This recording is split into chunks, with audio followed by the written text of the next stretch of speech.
विवेक अंशे वर्णीन सर्व विषया कुलकर्म शक्तो वर्णीन सर्व विषया कुलकर्म शक्तो श्री दत्तात्रेय महाराज की जय। सर्वज्ञ श्री चक्रधर स्वामी की जय। हिंदू धर्मातील महत्वाचा सण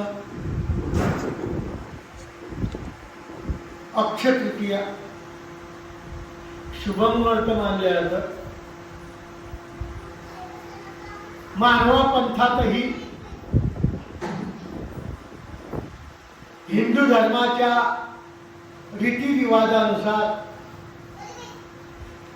प्रत्येक सण साजरा केला जातो।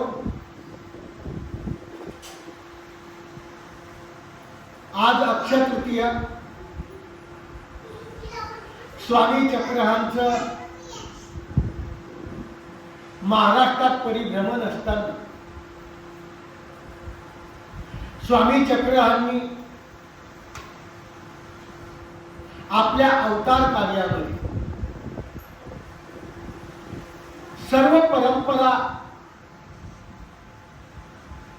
आपल्याला सांगितलेले आहेत। हिंदू धर्माचे प्रत्येक सण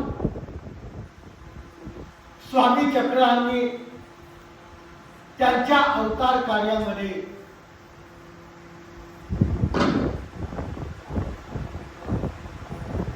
साजरे केलेले आहेत। दसरा असो, दिवाळी असो,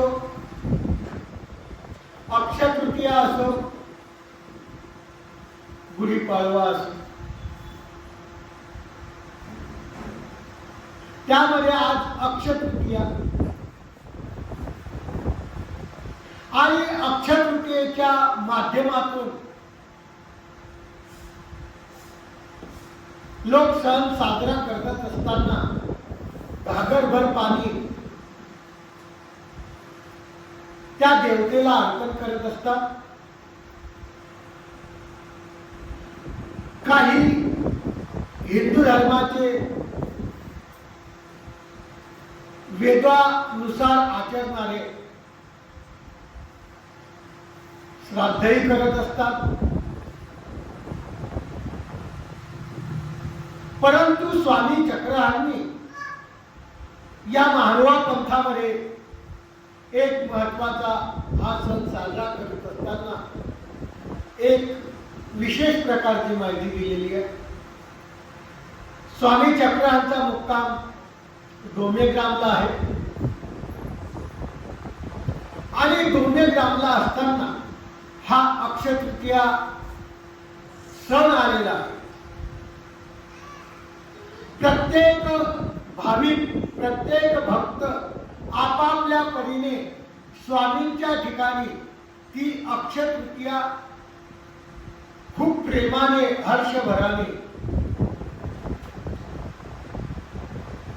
साजरी करत आहे। ज्याच्याजवळ पैसा आहे, पैशाच्या नुसार स्वामींचं पूजन करताय। वस्तू आहे, त्या वस्तूनुसार स्वामींचं पूजन करत आहे। ज्याचा जशी परिस्थिती आहे त्या परिस्थितीनुसार स्वामी चक्रहांच्या चरणी आपला भाव संपादित करत आहे। कारण आमच्या स्वामी चक्रहांच्या उत्तर पंथाला गेल्यानंतर नागदेव आचार्यांनी स्मृतिस्थळामध्ये सांगितलेला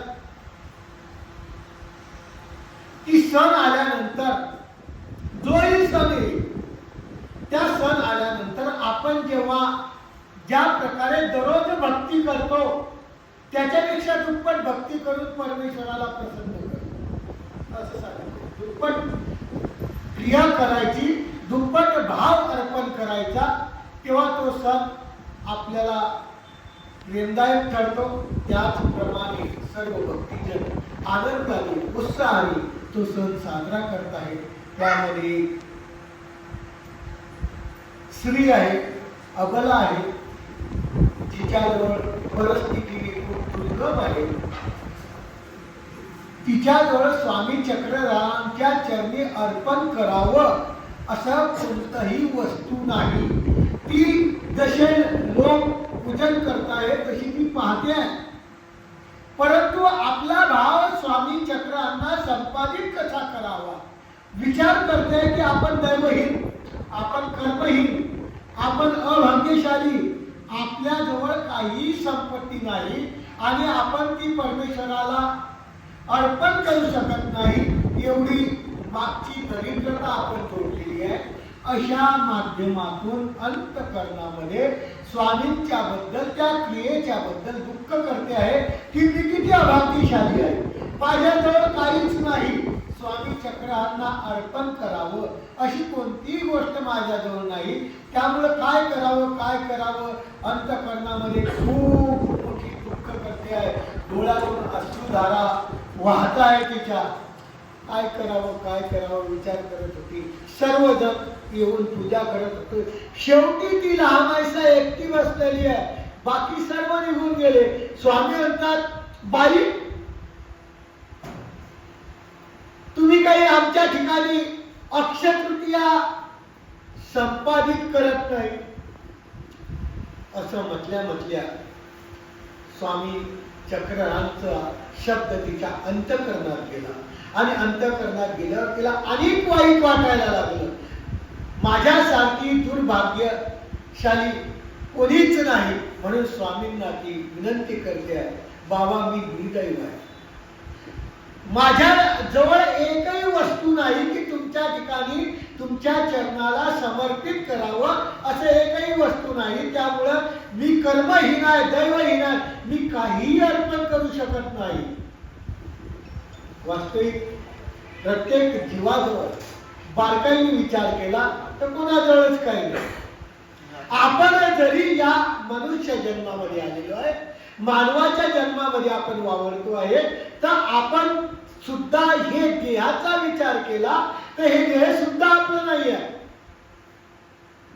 या देहामध्ये कितीतरी देवतेचे अधिष्ठान आहे, कितीतरी पिंडस्थ आहेत,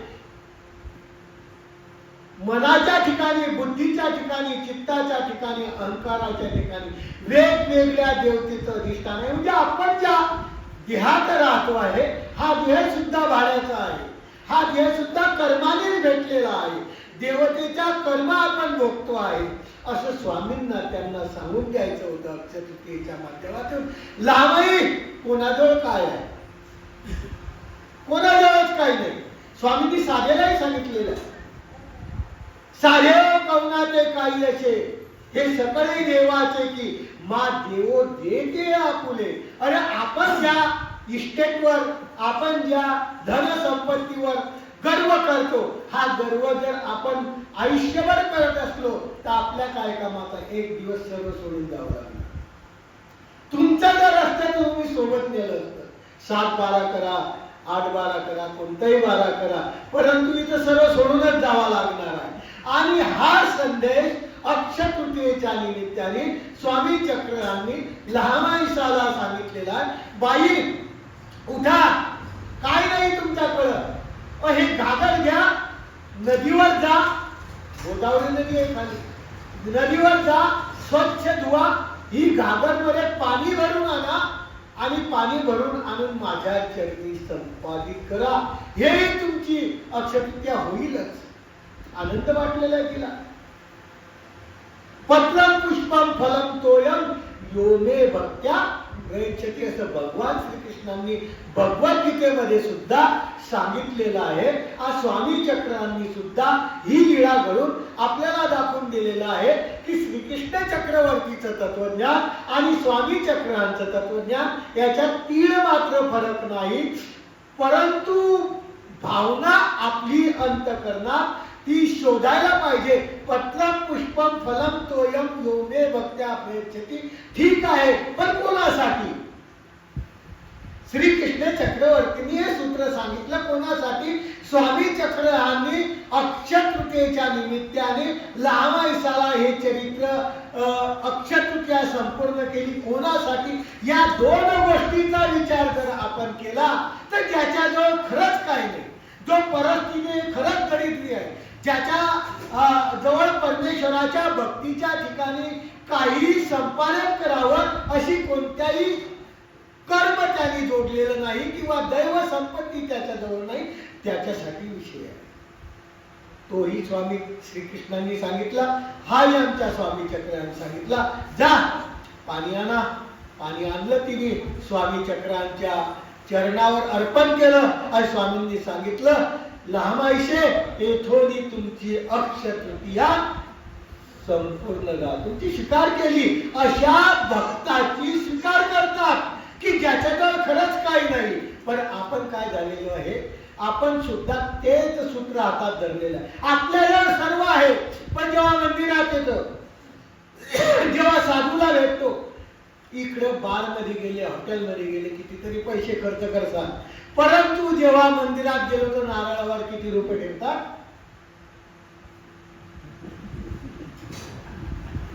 1.25 रुपयापूर्वी होता, आता 10 रुपयाच्या पलीकडे झाला. नाही नाही, देवाला तुमच्यासाठी नाही, नागदेवाचार्याचा विचार करा, अनेक लोकांचा चरित्राचा विचार करा. सुवर्णाने पूजन केलेलं आहे, अशी एक परमेश्वर पूजनीय आहे. आपल्या परिस्थितीनुसार आपण त्या परमेश्वराच्या चरणी क्रिया संपादन करले तरच आपली क्रिया स्वीकार करेल. लहामाईसाची परिस्थिती तशी होती, म्हणून लहामाईसाच्या स्वामींनी विनंतीला मान देऊन अक्षय तृतीयेच्या निमित्ते घागरभर पाणी स्वामींनी स्वीकार केलं आणि तिला अक्षतेचं गोमट दिलं. असे जर जीव असतील तर त्यांची, आपल्यासारखे जर चांगले श्रीमंत आहे, परंतु आपण परमार्गाच्या ठिकाणी विशेषाच्या ठिकाणी काय अर्पण करू शकत नाही. आपण जर अशा प्रकारचा भाव लहामाईसा सारखा असून जर दाखवला तर परमेश्वर आपली क्रिया स्वीकार करणार नाही. अशा प्रकारचं अक्षय तृतीयेच्या निमित्ताने आपण सर्व जण या ठिकाणी जमलेलो आहे. हा चरित्रातला एक महत्वाचा आदर्श आहे. हे चरित्रातले एक लहामाईसा आहे. ही लहामाईसा आपल्या डोळ्यासमोर आठवून आपण सुद्धा स्वामींच्या ठिकाणी क्रिया अर्पण करत असता, कितीही भारी क्रिया अर्पण करो, पण तेव्हा अर्पण करत असताना स्वामींच्या ठिकाणी भाव असावा की मी दैवहीन आहे, कर्महीन आहे, तुमची पात्रता खूप श्रेष्ठ आहे, मी जे काय अर्पण करतो हे पूर्ण मूल्य आहे आणि ते तुम्ही स्वीकार करा. असा जर भाव आपण प्रत्येकाने त्या अक्षय तृतीयेच्या निमित्ताने स्वीकार केला, आपला केला, भाव केला, तर परमेश्वर आपला स्वीकार करतील. एवढेच 2 शब्द सांगतो आणि आपल्याला सर्वांना अक्षय तृतीयेच्या निमित्ताने हार्दिक शुभेच्छा देतो. आपलं जीवन संपूर्णपणे भक्तिमय जावो आणि भक्तिमय जाऊन परमेश्वराचा आनंद आपल्याला प्राप्त हो, एवढी अपेक्षा करतो आणि माझे 2 शब्द संपवतो.